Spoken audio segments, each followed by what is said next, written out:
আল্লাহ যখন খুশি হয় তখন আকাশ থেকে বৃষ্টি বর্ষণ করে দেয়, সুবহানাল্লাহ। আল্লাহ যখন খুশি হয় তখন আল্লাহ বান্দাদের ঘরে কন্যা সন্তানের জন্ম পাঠায় দেয়, সুবহানাল্লাহ। আল্লাহ যখন খুশি হয় বিন বলে মেহমান পাঠায় দেয়। এই তিনটা কারণ যখনই দেখবেন বুঝবেন রব খুশি। বিপদ যদি কখনো এমন পর্যন্ত পৌঁছায় যায় আপনি আপনার চতুর্দিকে অন্ধকার আর অন্ধকার, আপনি তখনও অন্তরে বিশ্বাস রাখবেন আমার আল্লাহ একজন আছে যিনি চাইলে অন্ধকারকে আলো দিতে পারে, অন্ধকারকে আলো দিতে পারে, অন্ধকারকে আলো দিতে পারে। আমার একজন আল্লাহ আছে যিনি আমার বন্ধু বান্ধব যে গর্তে আমাকে ফেলেছে ওই গর্ত থেকে আমার আল্লাহ তুলতে পারে, তুলতে পারে আমার আল্লাহ। ওই আল্লাহ আমাকে রিজিকের ব্যবস্থা করে দিতে পারে, হায়াতের ব্যবস্থা করে দিতে পারে, সন্তানের ব্যবস্থা আমার আল্লাহ করে দিতে পারে, আমার ব্যবসার ব্যবস্থা আমার আল্লাহ করে দিতে পারে, আমার চাকরির ব্যবস্থা আমার আল্লাহ করে দিতে পারে, আমার অশান্তি শান্তি সংসারে শান্তির ব্যবস্থা আমার আল্লাহ করে দিতে পারে। কথা বলেন ঠিক কি না? আল্লাহ চাইলে, বলেন আল্লাহ চাইলে। আল্লাহ কখন দিবে? মনে রাখবেন যখন আপনি এই বিশ্বাস অটল থাকবেন আমার আল্লাহ দিতে পারে এবং দিবে। জীবনে যাই হোক মনে একটা কথা রাখবেন, কি আছে? বলেন বলেন আবার আমার মুখে মুখে বলেন আছে। জিজ্ঞেস যদি করে কেউ কে আছে, আপনি বলবেন যে আছে। আবার বন্ধু জিজ্ঞেস করলো এই বিপদকালে তোর তো কেউ নাই, আছে কেমনে বললি?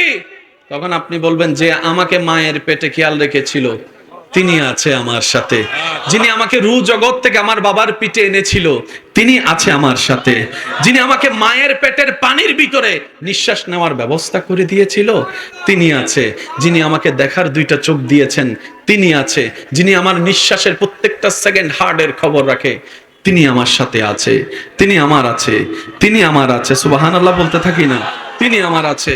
এবার আপনি যখন আপনার বিপদকালে সর্বদাই নবীর প্রেম নিয়ে এই কথাটা বলতে পারবেন একজন আছে,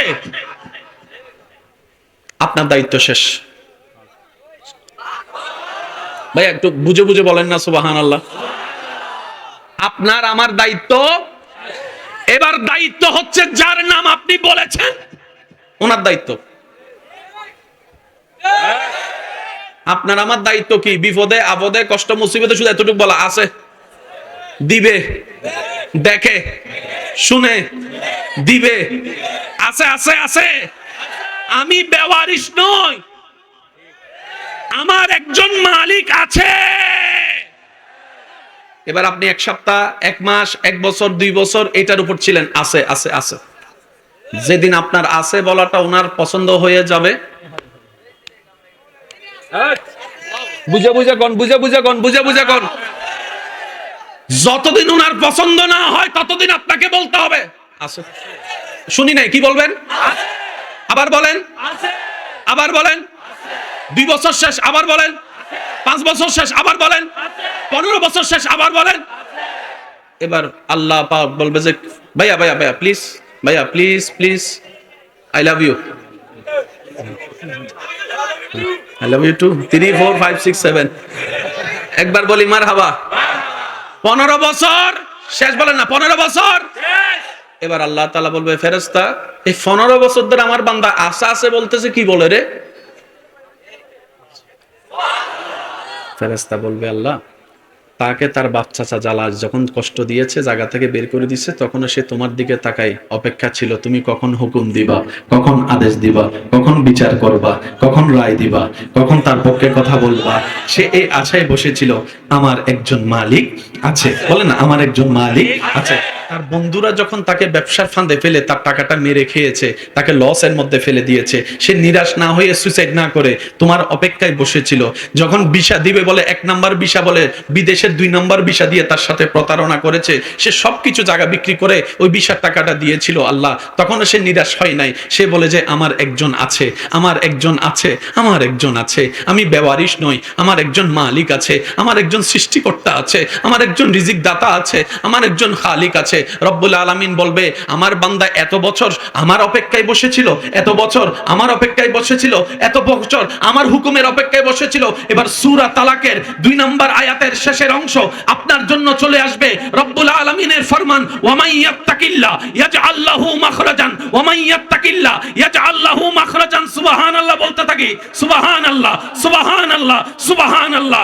সূরা তালাকের শেষের অংশ আপনার জন্য চলে আসবে, ওয়া মান ইয়াত্তাকিল্লাহ ইয়াজআল লাহু মাখরাজান। রব্বুল আলামিন বলে যে কোনো বিপদ আপদ মুসিবতে কষ্টের মধ্যে আমার বান্দা যদি নবীর প্রেমটার সাথে নিয়ে আমি রবের উপর তাওয়াক্কুল করে আমার হুকুমের অপেক্ষা করে আমার উপর ভরসা করে, হে দুনিয়াবাসী জেনে রাখো আমি আল্লাহ ইয়াজআল লাহু মাখরাজান। তার বন্ধু বান্ধব তাকে যে গর্তে ফেলেছে, তার আত্মীয় স্বজন তাকে যে বিপদে ফেলেছে, তার বাবা জেরা চাচা মামারা যে সম্পত্তি খেয়ে ফেলেছে, আমি আল্লাহ কথা দিলাম ইয়াজআল লাহু মাখরাজান। ওই বিপদ থেকে বের হওয়ার চোখ দেখবে কোনো রাস্তা নাই, বিবেক বলবে কোনো উপায় নাই, সেই জায়গা থেকে আমি আল্লাহ তাকে বের করার ব্যবস্থা করে দিব, বের করার ব্যবস্থা করে দিব, বের করার ব্যবস্থা করে দিব। শুধু তাই নয়, ওয়ায়ারযুকুহু মিন হাইসু লা ইয়াহতাসিব। এমন এমন জায়গা থেকে আমি রাজ্জাক আমার বান্দাকে রিজিকের ব্যবস্থা করে দিব, সে শুধু পাইতে থাকবে আর অবাক হতেই থাকবে, অবাক হতেই থাকবে, অবাক হতেই থাকবে। আমি আল্লাহ দিতে থাকবো, আমার বান্দা নিতে থাকবে। বলেন সুবহানাল্লাহ। তাকবীর, আরে রিসালাত, আরে গাউসিয়া, আরে সুন্নাত ওয়াল জামাত, আল্লামা সৈয়দ মুকররম বারী সাহেব কুমিল্লাবাসীর করে দিব, বের করার ব্যবস্থা করে দিব, বের করার ব্যবস্থা করে দিব। শুধু তাই নয়, ওয়ায়ারযুকুহু মিন হাইসু লা ইয়াহতাসিব। এমন এমন জায়গা থেকে আমি রাজ্জাক আমার বান্দাকে রিজিকের ব্যবস্থা করে দিব, সে শুধু পাইতে থাকবে আর অবাক হতেই থাকবে, অবাক হতেই থাকবে, অবাক হতেই থাকবে। আমি আল্লাহ দিতে থাকবো, আমার বান্দা নিতে থাকবে। বলেন সুবহানাল্লাহ।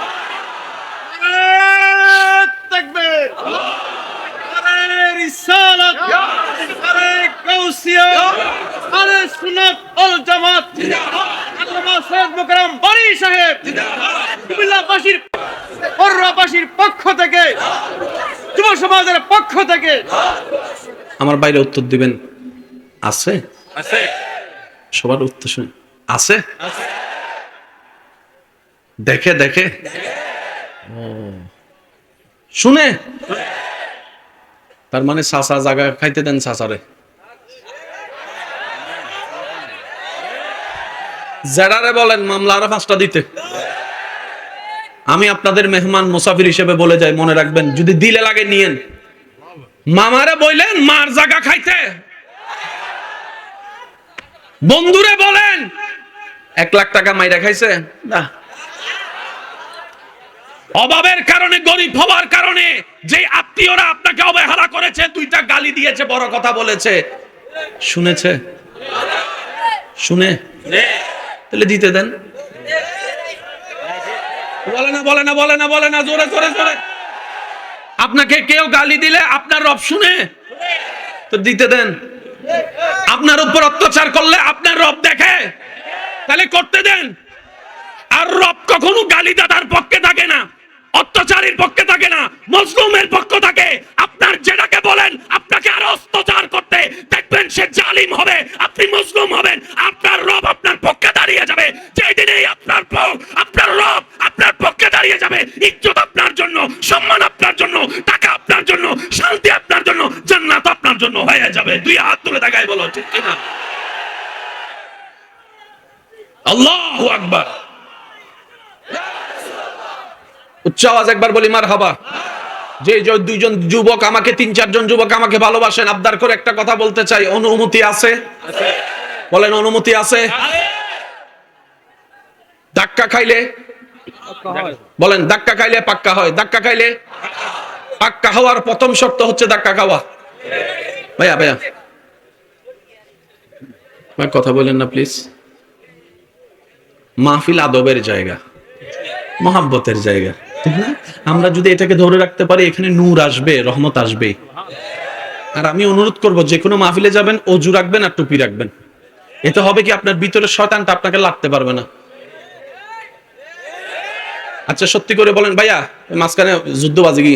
আচ্ছা দাঁড়াও, অজু করার পরে কাউকে গালি দিতে ইচ্ছে করে?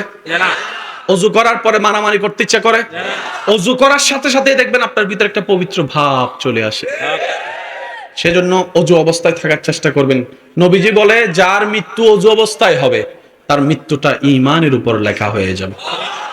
আমাকে যে দুই একজন ভালোবাসেন, আবদার করে বলি, যতটুক পারেন, যতটুক সময় পারেন অজুর সাথে থাকার চেষ্টা করবেন। চেষ্টা তো করতে হবে, কারণ নিজে বাঁচলে না বাপের নাম। এই যে কথা বলেন, আরো জোরে বলেন। আমার বাঁচা আমাকে বাঁচতে হবে, ঠিক কিনা? আপনার বাঁচার রাস্তা আপনাকে করতে হবে, ঠিক কিনা? তো নিজেকে জান্নাতে নেওয়ার জন্য পরিশ্রম করার দরকার আছে না না? আল্লাহ আমাদের সবাইকে তৌফিক দান করুন। এবার বলেন, ধাক্কা খাইলে? সবাই বলতে হবে, ধাক্কা খাইলে? তাহলে পাক্কা হওয়ার প্রথম শর্ত ধাক্কা। তো ধাক্কা খাওয়ার জন্য ধাক্কা দেনেওয়ালাও তো লাগবে। এই ধাক্কা দেনেওয়ালা চাচা, জেডা, মামা, নেতা, কেতা, বড় ভাই, কাকা, আওয়াজ দেন, আওয়াজ দেন, আওয়াজ দেন, আওয়াজ দেন। 2 নম্বরই বন্ধু, বিষের মধ্যে জালিয়াতি, ওদেরকে ধাক্কা দিতে দেন। এবার আপনি বলবেন, ভাই আমার কাজ কি? আপনার কাছে একটা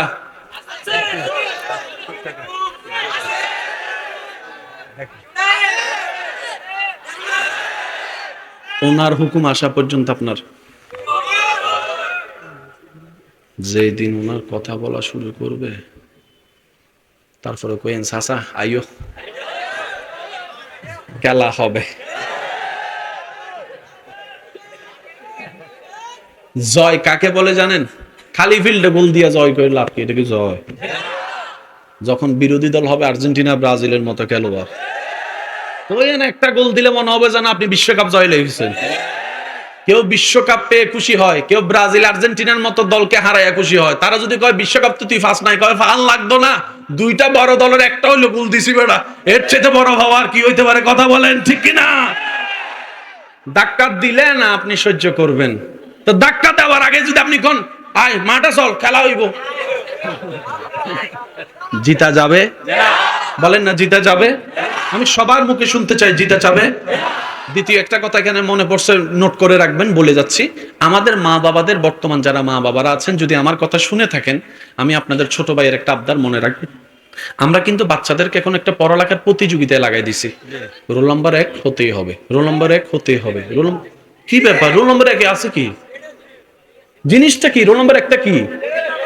আমি বললাম, সে ক্লাস 9 পর্যন্ত রোল নাম্বার 1 ছিল, মানলাম। এসএসসি তে গোল্ডেন এ প্লাস পাইছে, মানলাম। ইন্টারে গোল্ডেন একদম টপ এ প্লাস পাইছে, মানলাম। ইন্টারের পরে যাইয়া মাথা উঠ হয়ে গেছে, লাভ কি? কথা বলেন না রে ভাইয়া, কোন লাভ আছে? নাম্বার নেওয়ার দরকার নাই, জ্ঞান নেন, জ্ঞান, জ্ঞান। আমি কি বুঝাতে পারছি কথা? এবার আসেন, সবাই পরীক্ষা দিলে কি পাইতে চাই?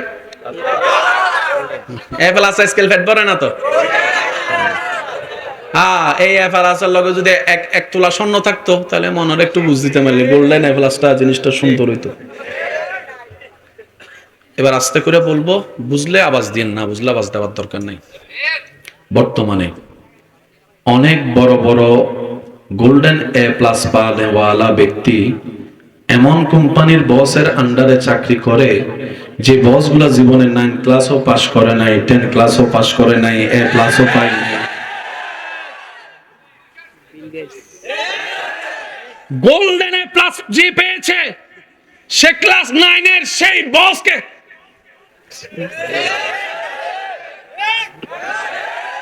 জোরে জোরে জোরে। এবার আমাদের বুঝান, গোল্ডেন এ প্লাসের দাম কত? এই চিন্তা থেকে আমাদেরকে সবাইকে বের হতে হবে, কথা বলেন, ঠিক কিনা? ছোট ছোট বাচ্চারা নার্সারিতে যখন যায়, আপনাদের এখানে দেখলে যদি দেখবেন, ছোট ছোট বাচ্চারা সকালে যখন নার্সারিতে যায়, ব্যাগের বারে যে সাবজেক্ট আপনি আমি ক্লাস 6 7 ও পড়ি নাই, ক্লাস 1 2 বাচ্চাকে সেই সাবজেক্ট গুলো দেওয়া হচ্ছে। বাচ্চাদের পড়ারও দরকার, খেলারও দরকার, আছে না নাই? এখন দেখা যায় স্কুলের টাইম শেষ হওয়ার পরে ঘরে আসার পরে খাওয়া দাওয়া করে 10টা মিনিট ঘুমাইতে দেয় না, আরেকজন টিচার চলে আসে। আসরের পরে খেলার টাইমে আরেকজন টিচার লাগাই দেয়, মাগরিবের পরে টিচার আরেকজন লাগাই দেয়। সারাটা দিন পড়তে পড়তে ছেলে চলে যায়, বাচ্চাটা খেলা করার সময় পেবে তো পাবে কোথায়? তো সেই বাচ্চা মোবাইল না টিপে আর কে জিতবে? কিছু কথা বলে না, কষ্ট নিয়েন না আমার কথায়। শহরের বাচ্চাদের চাইতে গ্রামের বাচ্চারা বেশি কেন জানেন? তারা ছোটবেলার থেকে মাটিতে পড়ে, গাছ থেকে পড়ে, এমনি থেকে পড়ে। আর শহরের গুলা যারা আছে দেখবেন কোথাও বাইরে হইতে পারেন। আমার ভাইয়া কয় ফার্মের আওয়াজ দিয়ে বলেন ঠিক কিনা? এবার ফার্মের মুরগির রান্নার ঝোল কি রকম, দেশি মুরগির ঝোল কি রকম, এটা আপনি নিজেই বুঝেন। ফার্মের মুরগি ধরার আগে আর দেশি মুরগিটা। অনেকে গ্রামের মানুষকে হেয় করে, শহরের মানুষ নিজেকে দাবি করে। আমি বলি ভাই শ্রদ্ধার সাথে, আপনার পূর্বপুরুষকে দেখেন, হয়তো বাবা না হয় দাদা, কোনো না কোনো গ্রাম থেকে শহরে গিয়েছিল, কোনো না কোনো গ্রাম থেকে শহর থেকে গ্রাম হয় নাই, গ্রাম থেকেই শহর হয়। এবার বলেন শহর সিনিয়র না গ্রাম সিনিয়র? যারা শহরে থাকে 20-30 বছর, শেষ পর্যন্ত একটু প্রাণ ভরে নিঃশ্বাস নেওয়ার জন্য বছর একবার দুইবার হলো গ্রামে আসে। সেজন্য গ্রামকে কখনো আন্ডার এস্টিমেট করা যাবে না। আমার মা বাবা যারা আছেন, ভাই বোনেরা আছেন, একটু মনোযোগ দিয়ে শুনবেন। আপনার বাচ্চাদেরকে রোবট বানায়েন না, মানুষ বানান। তাদেরকে একটু ধাক্কা খাইতে দেন, একটু মাটিতে পড়তে দেন, একটু তাদেরকে খেলা করার সুযোগ দেন, একটু কথা বলতে হবে ভাইয়া, ঠিক কিনা? একটু মিশতে দেন। হ্যাঁ, সৎসঙ্গটাও আপনি বাছাই করে দিবেন, অসৎসঙ্গ কিনা সেটাও আপনাকে একটু নজরদারি রাখতে হবে, কারণ আপনি মা, আপনি বাবা, আপনি অভিভাবক। কথা বলেন ঠিক কিনা? আল্লাহ আমাদের সবাইকে একটু বুঝার তৌফিক দান করুন। এবার বলেন, আমার একজন, ছুটলে হবে না তো, আমার একজন, আমাদের একজন আছে, সেই তিনি, বলেন সেই তিনি অন্য নবীর উম্মত, ওনার বান্দা ছিল, কিন্তু উনি ওদের জন্য যতটুক দয়াবান ছিলেন না, আমাদের জন্য।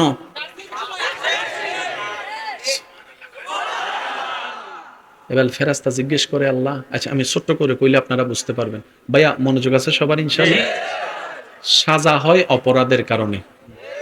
অপরাধ মানি গুনাহ, অপরাধ মানি গুনাহ। আচ্ছা, আপনারা জানেন সমস্ত নবীর উম্মত কার বান্দা? ভাই একটু জোরে বলেন, কার বান্দা? আচ্ছা, ওনাদের বেলায় আল্লাহর সিস্টেমটা কি ছিলেন জানেন? আল্লাহ তাআলা যে কোনো কাজে 3 বার নিষেধ করতেন। কয়বার? 3 বার। প্রথমবার, দ্বিতীয়বার, তৃতীয়বার। যদি তারা না শুনতো, বলে না গজব দিয়ে। যেমন আপনারা জানেন নূহ আলাইহিস সালামের প্লাবনের কথা জানেন, আসমান থেকে অগ্নিবর্ষণের কথা জানেন, বানর বানাই দেওয়ার ঘটনা জানেন। একটু জোরে বলেন না। মুসা নবীর আমলে ফেরাউনের বংশধর সহ গজব মানি শেষ। বলেন গজব মানি, এতটুকু বুঝবেন। এবার আপনারা আমাকে উত্তর দিবেন, শুধু স্টেজ উলামায়ে কেরাম যারা আছে, বাবা দাদা নানার বয়সী যারা আছে, ওনারা একটু শুনবেন। সব নবীর উম্মত কার বান্দা? আগের নবীর উম্মতের গুনাহ বেশি ছিল না আমাদের? আমি বলবো না, আপনারা বলেন।